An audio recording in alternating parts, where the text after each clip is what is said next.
My dear brothers and sisters in Christ and children,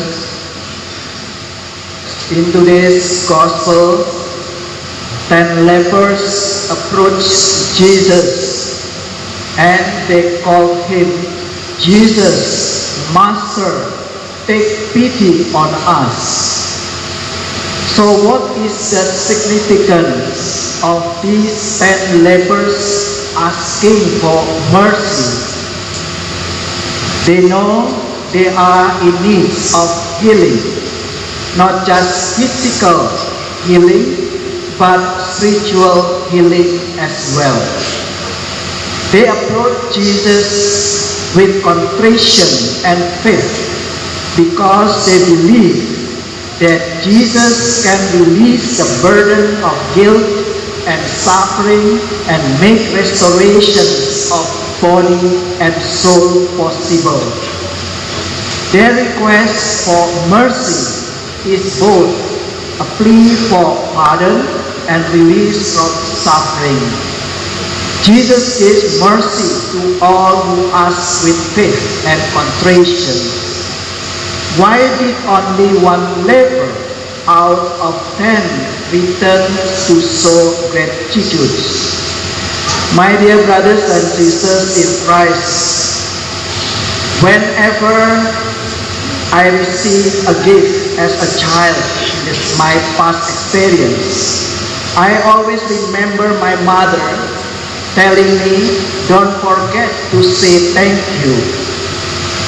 Thanksgiving is an important exercise for us as a Christian, to be able to say thank you at the beginning and the end each day for all the gifts that we receive from God.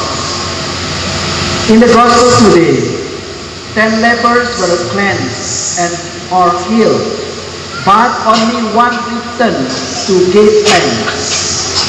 Jesus said to him, "Were not all 10 made clean? The other 9, where are they?" It seems that no one has come back to give praise to God except the foreigner. Gratefulness, in other words, we express gratitude of heart and thankful disposition, is related to grace, which means the release of loveliness. Gratitude is the homage of the heart, which responds with graciousness in expressing an act of thanksgiving. The Samaritans approached Jesus reverently and gave praise to God. My dear brothers and sisters in Christ, actually, the one who returned was Samaritans, a non-Jew. And therefore, as the New Biblical Commentary states, from outside the chosen people, Luke draws his hero. Jesus is holding up non-Jew as an example to his Jewish contemporaries. May the example of the healed leper remind us of the importance of gratitude.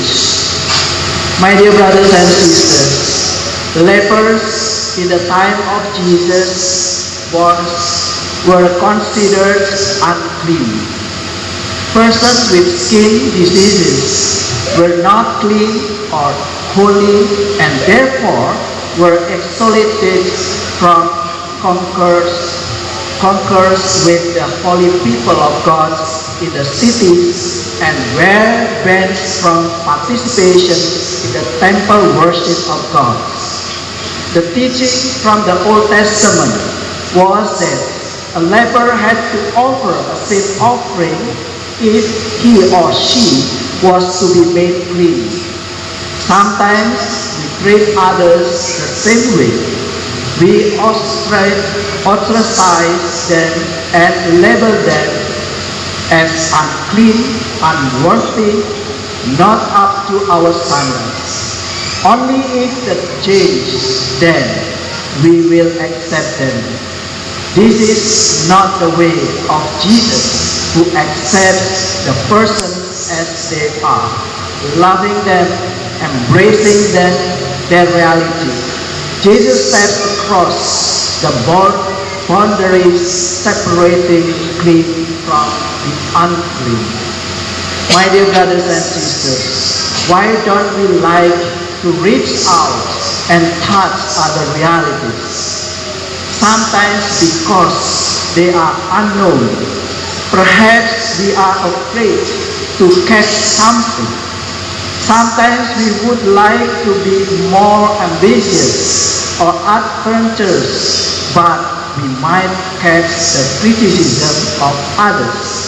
So scoffing of others, being labeled as too holy.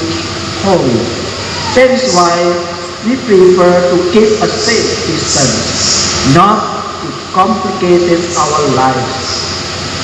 Is there anyone or any group that the Lord is asking you to reach out to? A great fear in our world today is the fear of failure. How many good plans and initiatives are never fulfilled because of fear of failure. This is a great leprosy in our world of today. My dear brothers and sisters, Naaman in the first reading was a military commander who experienced the saving power of God. He had leprosy and was told to bathe in the Jordan 7 times. At first, he did not believe, but eventually he consented and was cured. It reminds us of St. Paul's letter to Timothy in the second reading, where he writes, "But if we disown him, then he will disown us.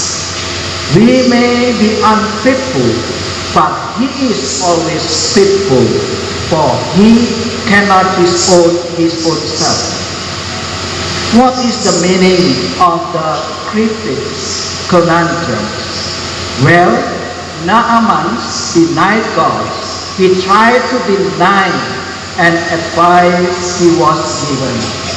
Even though Naaman was not at first faithful, God is faithful and does not abandon us even when we are insensitive to His promptings and inspirations. My dear brothers and sisters, our God is a faithful God. We have a good God who is Christ is our healer. In fact, one title for Jesus in the traditions of the church is the good doctor, because he heals us and his word is medicine that purifies and cures us. For indeed, neither herbs nor applications cure them, but your all healing words, O Lord. We are made clean by the word of God, which is alive and effective, sharper than sword, sharper than surgeon's scalpel. My dear brothers and sisters in Christ, we can learn from the thankful leper. The other 9 had been cured, but were seemingly unaware and thus ungrateful. Only the one who is aware of what God is doing in their life can be filled with gratitude. How great to recognize God working in our lives. Like Mother Mary, who was sensitive to God's healing grace working in her. He said, "My soul proclaims the greatness of the Lord. The Almighty has done great things for me." May we too be sensitive full of gratitude and able to give thanks to Jesus for all the good work He is doing in our lives.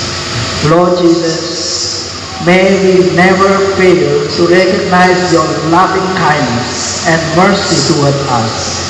Fill our hearts with compassion and thanksgiving to you. Amen. In the name